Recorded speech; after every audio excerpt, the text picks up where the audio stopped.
The violence in Kashmir poses a challenge to New Delhi because it represents a new phase in a decades-old conflict. Military might alone may not solve the problem this time. The dispute over Kashmir has triggered 3 wars between India and Pakistan.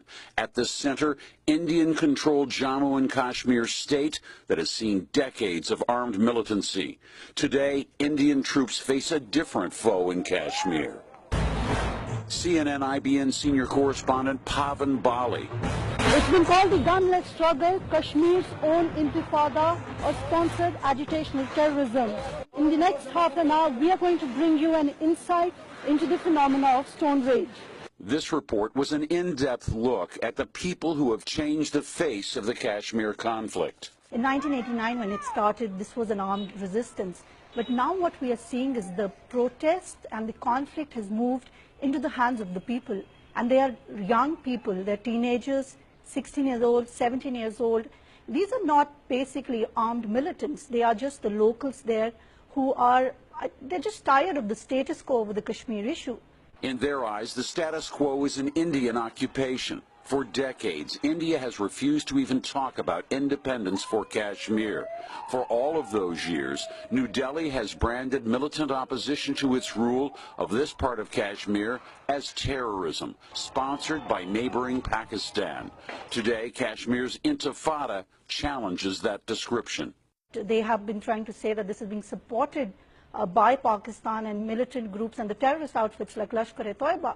But when you look at the streets of Kashmir, they're just young people there in thousands and hundreds of numbers who come out every day so that their voices are heard.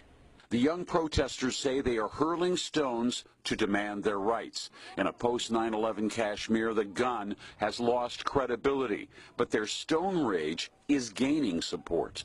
So they do have more support in Kashmir than the regular armed militants. In fact, what you see in Kashmir is that these teenagers, they are laying down the policy for the separatist leaders. It's not the separatist leaders who are laying it out for them.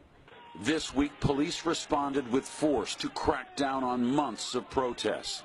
After 10 people, most of them teenage stone throwers, were shot dead, thousands more people took to the streets in defiance of the curfews. Public buildings and the homes of local officials were torched. Crowds chased down police and took their weapons. Other police resigned, saying they refused to fire on unarmed protesters. India clearly wants to contain the worst violence in almost 2 years. What it appears unwilling to do is talk about what these young protesters really want: a future and independent Kashmir. I'm Tim Clancy, and you've been briefed.